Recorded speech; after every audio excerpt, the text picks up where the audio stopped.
Assalamualaikum warahmatullahi wabarakatuh. Saya Rani Khairullah dari 11.3 absen 30. Di sini saya ingin menjelaskan literasi digital tentang mencari dan mengevaluasi informasi. Saya ingin menjelaskan menggunakan kata kunci yang efektif dan menggunakan operator boolean. Nah, yang pertama, menggunakan kata kunci yang efektif. Menggunakan kata kunci yang efektif adalah teknik mencari informasi dengan memilih kata yang paling penting dan yang spesifik agar hasil pencarian lebih tepat dan cepat. Nah, cara menggunakannya, gunakan kata yang langsung menggambarkan apa yang akan kita cari.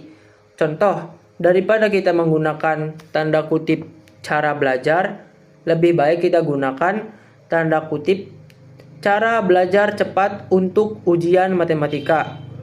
Kita lebih spesifikkan yang akan kita cari. Lalu, hindari kata terlalu umum seperti bagaimana, apa, yang, atau gimana. Lalu, tambahkan detail jika perlu, seperti tambahkan tahun, tempat, dan jenis. Yang kedua, menggunakan operator boolean. Menggunakan operator boolean adalah simbol atau kata khusus and, or, not, dan, atau, dan tidak untuk mempersempit atau memperluas hasil pencarian kita.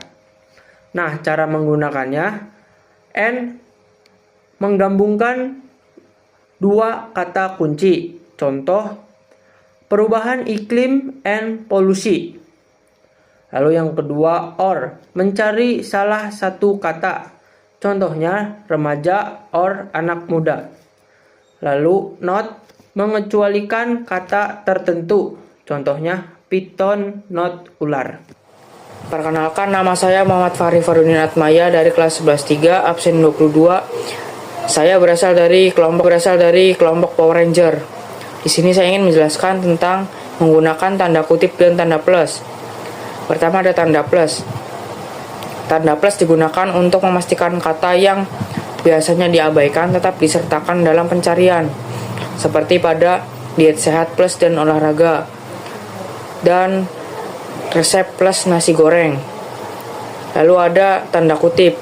Tanda kutip digunakan untuk mencari frasa yang persis sesuai dengan kata kunci, seperti dampak negatif bullying. Namun pencarian dengan tanda kutip bila terlalu kaku jika ada kata tambahan di antaranya.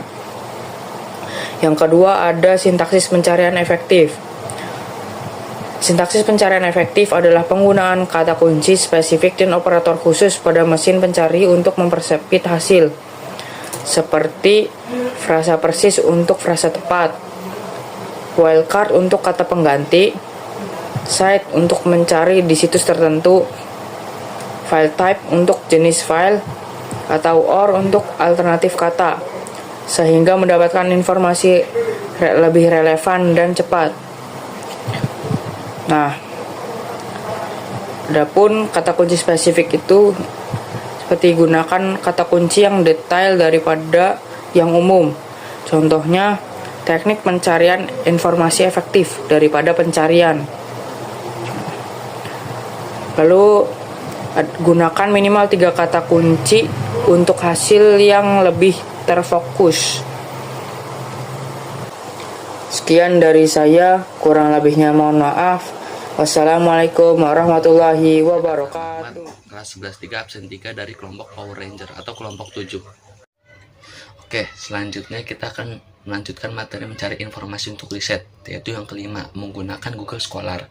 Google Scholar atau Google Cendekia ini adalah mesin pencari yang dirancang khusus untuk menemukan sumber-sumber informasi akademik seperti jurnal, tesis, makalah, dan juga publikasi lainnya. Nah, biasanya ini bermanfaat untuk membantu para peneliti, para mahasiswa, dan profesional untuk menemukan sumber akademis yang relevan. Nah, sini saya akan menunjukkan cara menggunakan Google Cendekia atau Google Scholar. Oke, di sini saya akan menjelaskan bagaimana cara menggunakan Google Scholar. Yang pertama, kita akan masuk ke aplikasi Google terlebih dahulu. Nah, lalu kita mencari kata kuncinya yaitu Google Scholar. Nah, kalian pencet bagian ini, yang dimana ini akan masuk ke Google Scholar sendiri. Nah, kalian di dalam Google Scholar atau Google Cendekia, kalian bisa mencari topik yang atau jurnalistik yang ingin kalian inginkan. Pertama, saya akan contohkan untuk mencari sebuah kinerja dari Presiden ke-7 kita, Joko Widodo.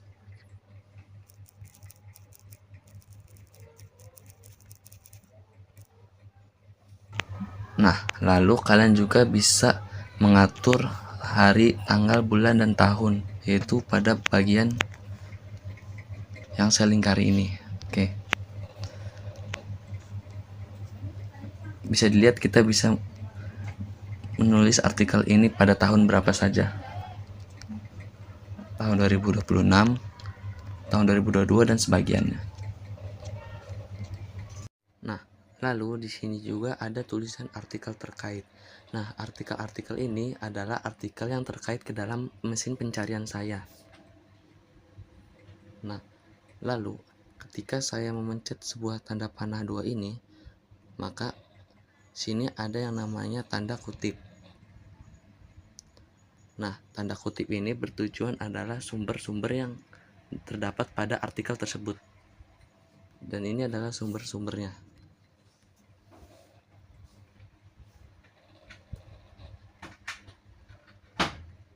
Oke, sekian saja dari saya untuk cara menggunakan Google Scholar. Terima kasih. Nama saya Ramadan Cakrawijayaningrat, absen 8. Di sini saya akan menjelaskan materi menggunakan Google Alerts untuk memantau informasi.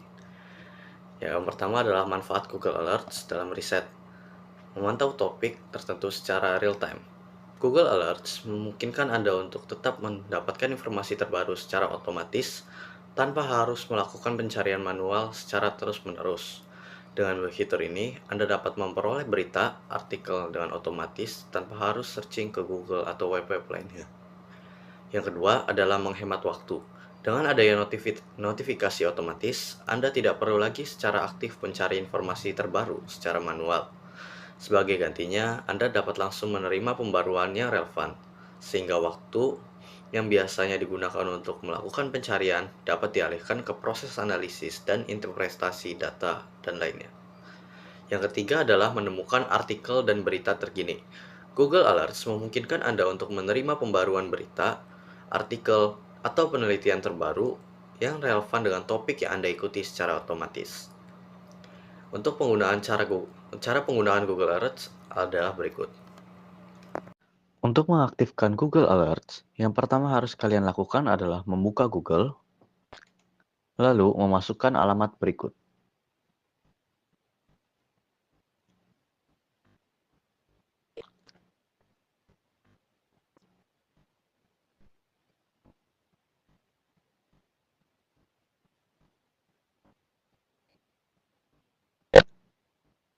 Setelah kalian masuk ke websitenya, kalian bisa mencari kata kunci yang ingin dicari untuk penelitian maupun alasan pribadi.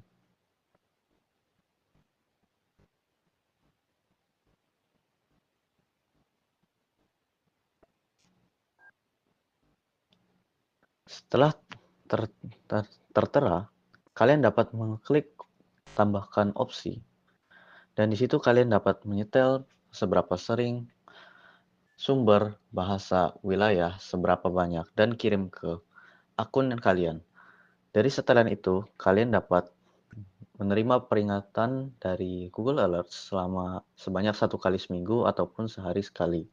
Dari sumber yang dapat dipilih, bahasa yang dapat dipilih, dan dapat dari wilayah mana saja.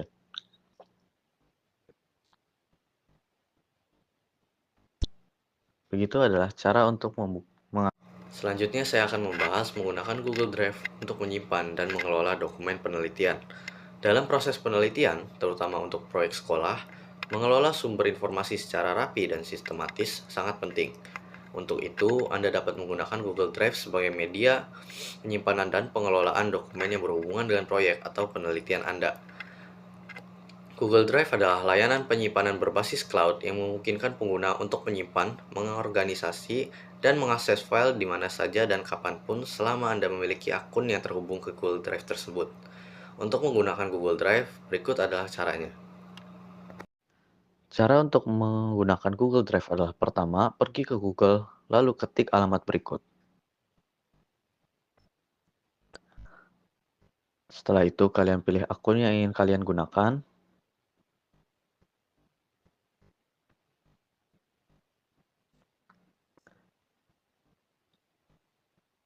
Lalu, jika kalian memiliki aplikasinya, kalian klik tombol plus yang ada di pojok kanan bawah.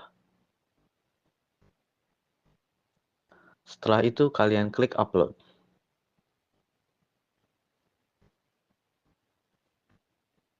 Dan kalian dapat memilih apa yang ingin kalian upload di sini, bisa berupa file, bisa berupa foto, video, dan lain-lain.